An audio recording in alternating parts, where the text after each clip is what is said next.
The snow swirled fiercely around Sarah Collins' crumbling Montana homestead in the bitter winter of 1875, where she and her two young children clung to survival after her husband's death. One stormy night, a stranger staggered to their door, bleeding from bullet wounds, his fine clothes soaked in blood. Sarah, with barely enough food for her own, couldn't turn him away. Her simple act of kindness saved a dying cowboy. Unaware he carried secrets that would change their lives forever. Before we dive back into this incredible story, where are you watching from today? If you're loving this tale, hit subscribe. Tomorrow's special episode is one you won't want to miss. Sarah Collins knelt by the fire, her hands trembling as she stirred the thin porridge that was their breakfast. The Montana wind howled outside, sneaking through the cracks in the cabin walls.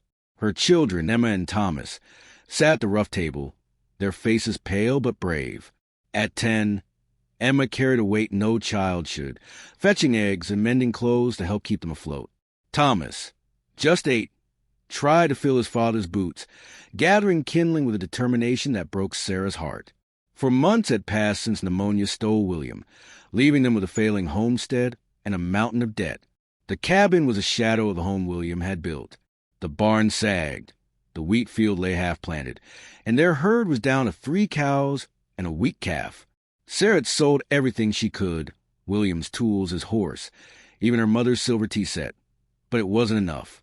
Mr. Jenkins from the bank had given her 3 months to pay the mortgage or lose everything.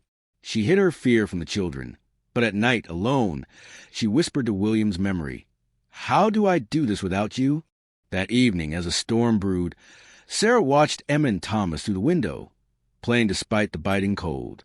Their laughter was a fleeting gift, a reminder of the life she was fighting to preserve. She divided the porridge, giving them larger shares, ignoring her own hunger. A mother's sacrifice was as natural as breathing. Thomas burst in, clutching kindling, his eyes bright with pride. "Found dry wood, Mama." Sarah ruffled his hair, noting his 2 short sleeves. New clothes were another expense they couldn't afford. Emma announced she'd mend for Mrs. Peterson to earn extra money. Sarah's throat tightened. Her children shouldn't have to work, but survival demanded it. "That's kind of her, darling," she said. "Just don't neglect your studies." William had insisted on education, and Sarah wouldn't let that dream die. After breakfast, she watched them walk to the schoolhouse, their patched clothes a stark reminder of their poverty. Yet they held their heads high. Alone, Sarah let tears fall, gripping the table. 3 months to save their home. 3 months to find a miracle. The storm hit at dusk, rattling the shutters. Sarah was storing their meager harvest. 3 turnips, a handful of squash, when Thomas's shout pierced the air. "Mama, come quick." She grabbed her shawl, rushing into the wind. Emma stood frozen by the wheat field, staring at a man crumpled in the mud, blood staining his fine shirt. A dead stallion lay nearby, its silver-adorned saddle glinting in the fading light. "He's still breathing," Emma whispered. Sarah's heart sank. They had so little, but she couldn't leave him to die. "Thomas, stoke the fire." "Emma, help me." Sarah knelt, checking his pulse. "Weak, but there." The man groaned as they dragged him to the cabin, his solid frame heavy with muscle. Blood matted his dark hair, and a bullet wound marred his side. Sarah cut away his shirt, revealing old scars that told of a violent life. She worked quickly, cleaning the wound with herbs from her dwindling supply. A silver pocket watch fell from his vest, inscribed, "To J.W., with eternal love, Margaret." This man had been loved, and that was enough for Sarah to keep going. Through the night, they tended him. Emma changed compresses. Thomas kept the fire blazing, and Sarah stayed by his side as his fever rose. He mumbled in delirium, names, places, cryptic phrases about the double H and papers in the saddle. Sarah soothed him, pressing a cool cloth to his forehead. By dawn, his fever broke, and his striking blue eyes opened briefly. "You saved my life," he said, his voice rough but kind. Sarah nodded, suddenly aware their poverty laid bare. "Rest now," she replied. As he slept, she wondered who he was and what danger he'd brought to their door. Over the next 2 days, Sarah sent the children to school to keep their routine, but the stranger's presence lingered. Thomas found a wanted poster near the schoolhouse, showing rough men terrorizing ranches. Maybe he's a lawman, he whispered excitedly. Emma, more cautious, suggested, or he's running from them. Sarah shushed them, but the same questions haunted her. The man's fine clothes spoke of wealth, but his scars told of violence. His fevered ramblings mentioned Margaret and the Double H, stirring curiosity and unease. By the third morning, the stranger, James Harrison, he introduced himself, was stronger. His blue eyes followed Sarah as she changed his bandages. "Your children are well-behaved," he said. "You've done a fine job." Sarah paused, touched by his words. "They've had to grow up fast." He nodded, glancing around the cabin. "Times are hard." Pride made her add, "We're not looking for charity, Mr. Harrison." He smiled faintly. "James, please. And I believe in paying my debts." Emma burst in, breathless. "Riders coming, Mama." James's demeanor shifted instantly, the invalid replaced by a man of action. "Get the children to the root cellar," he ordered. "Say you haven't seen anyone." Sarah obeyed, herding Emma and Thomas to safety. 3 rough men rode up, their leader's cold eyes scanning her. "Looking for a tall fellow well-dressed," he said. Sarah stood firm. "Haven't seen anyone. I don't allow strange men near my children." Her heart pounded, but she held her ground until they left. That night, Sarah confronted James. "Those men weren't your friends." He handed her a deed for the Double H Ranch, one of the largest in the territory. "I own it," he said. "Those men work for Marcus Blackwood, who wants my land." That bullet was his latest attempt. Sarah's mind raced. "Why tell me?" "Because you risked everything to save me," he replied. "You deserve the truth and my protection." Sarah's pride flared. "We didn't help you for payment." His gaze softened. "I know. That's why I want to help." James Harrison's recovery brought new life to the Collins homestead. He taught Thomas to whittle, showing him how to carve a wooden horse that mirrored his own lost stallion, Midnight. Emma read to him from her school books, her voice growing confident under his encouragement. In the evenings, he shared stories of cattle drives, captivating the children, but it was the quiet moments that revealed his depth. One afternoon, Sarah found him holding a photograph of a beautiful woman. "Margaret," he said, "my wife. Fever took her and our unborn child 8 years ago." Sarah shared her own loss, telling him about William, their barn-raising meeting, and the dreams they'd built together. James's presence began to heal their home. He noticed the children's patched clothes, the sagging barn, and Sarah's quiet sacrifices. One morning, he placed an envelope on the table. "I've settled your mortgage," he said. Sarah's pride wore with relief. "You had no right." He raised a hand.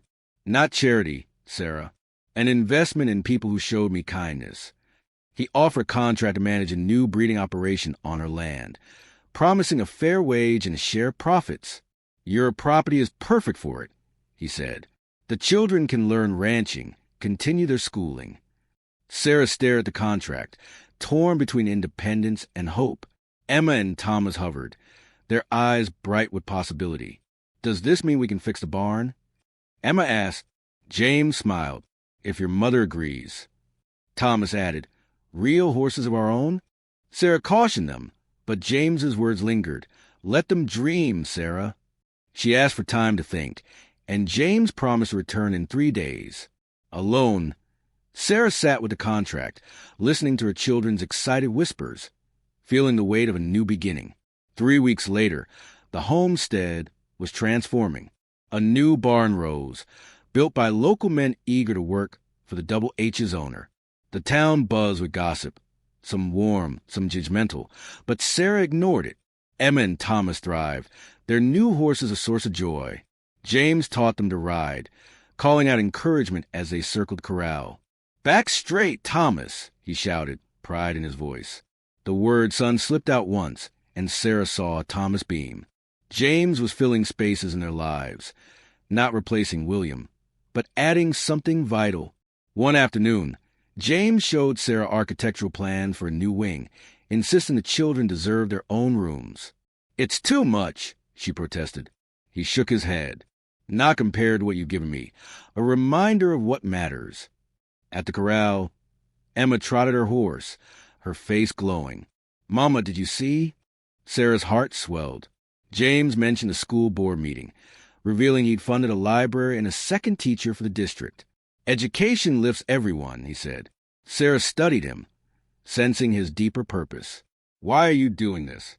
Because your family reminded me wealth needs purpose, he replied.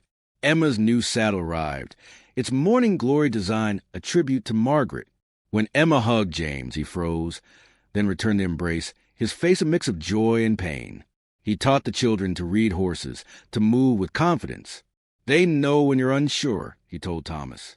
Believe in yourself first. Sarah watched, seeing her son's uncertainty fade, replaced by determination. That evening, Emma asked James about ranch management, her ambition clear. Could I do it someday? Absolutely, he said, promising to teach her breeding records. Sarah listened, hearing William's pride in their daughter's fire. As autumn approached, the homestead flourished. New fencing stretched across pastures, and the wheat field yielded a bountiful harvest. Sarah agreed to host a quilting circle, a sign of their restored place in the community. James's frequent visits felt natural, his touches lingering, his conversations hinting at deeper feelings. The town speculated about a wedding, but James moved slowly, building trust. At the harvest festival, he asked to escort them. We'd be honored, Sarah replied, feeling the rightness of their growing bond. As he rode away, she touched the window frame William had built, sensing love's enduring power. A sudden storm brought crisis. James rode in, warning of a tornado. Storm cellar now, he ordered. They worked together, securing horses in the barn. A lightning-struck beam threatened to collapse, but James shoved Thomas to safety, taking the blow himself. Sarah screamed, but they rallied, using James as emergency drills to brace the beam. Emma tied knots. Thomas calculated angles, and Sarah worked the pulley. The barn held, and they reached the cellar as the tornado hit. In the lamplight, Sarah tended James's bruised shoulder. You've given us the tools to protect ourselves, she said. Emma added, being prepared beats being afraid. Sarah found James's journal, its pages revealing his grief for Margaret and hope sparked by their family. She led me here, he said, sharing her love for morning glories and her fierce spirit. Sarah admitted her fear of depending on someone again. Love means risking pain, James said, but also choosing joy. He read from his journal, describing their healing, their shared story. Sarah felt her heart open fully, ready for this new love built on their pasts. Winter brought warmth. The Andersons, displaced by a fire, moved into the new wing. Emma and Thomas shared their rooms without hesitation, their generosity a testament to their growing hearts. James taught both families Christmas traditions, blending Swedish prayers and pine cone decorations. Sarah wrote in her journal, "Home stretches to hold what love requires." James gave her a leather-bound book for her own story, a gift of memory and hope.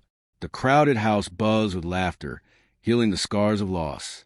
A threatening letter from Marcus Blackwood shattered their peace, hinting at danger to their family. James revealed their past partnership, Blackwood's greed, and the evidence he'd gathered. "I never meant to bring this to your door," he said. Sarah stood firm. "Our door, we face it together." The sheriff escorted the children home, reporting suspicious men. James shared his evidence, and they fortified the homestead. Emma's words to Thomas echoed, "Being prepared beats being afraid." The attack came at dawn, smoke rising from the pasture. James directed their defense, moving them to the barn. Thomas suggested flooding the field with the irrigation system James designed, saving their home. Gunfire erupted, and James's old wound reopened. "Papa's hurt," Thomas cried, the words cementing their bond. Double H ranch hands arrived, turning the tide. As dawn broke, Sarah held James. "You're his papa now," she said. "We chose you." James recovered, and the children gifted him a card box with William's ring inside. "Dad would want you to have it," Emma said. James proposed, and Sarah accepted, tears of joy falling. They planned to rename the ranch Morning Glory, honoring Margaret and their new beginning. James presented adoption papers, offering the children the Harrison name alongside Collins. Their joy was answer enough. The wedding was a community celebration. The barn transformed with flowers. James vowed to the children first, giving them pocket watches engraved with their new names. His vows to Sarah promised partnership and love. As they danced under lantern-lit trees, Sarah saw their future blooming like morning glories. A year later, Blackwood's trial ended with his conviction, securing their ranch. Sarah, pregnant with their child, wrote in her journal, capturing their story. James added to the family Bible, "Love builds bridges across loss." The Morning Glory Ranch thrived, a testament to hope and second chances. Sarah Collins' act of kindness on that stormy Montana night in 1875 changed everything. Saving James Harrison, a wounded cowboy with a dangerous secret, brought not just safety, but a new family to her struggling homestead. Through trials, storms, threats, and gunfire, they built the Morning Glory Ranch, a symbol of love's enduring power. James's wealth and wisdom, paired with Sarah's strength and the children's courage, created a legacy that honored their past while embracing their future. As morning glories bloomed, so did their hope, proving that love can heal any wound and build bridges across loss. Their story, written in journals and a new family Bible, lives on as a testament to second chances. Where are you watching from today? If this tale of resilience and love touched you, subscribe now. Tomorrow's episode brings another story you won't want to miss.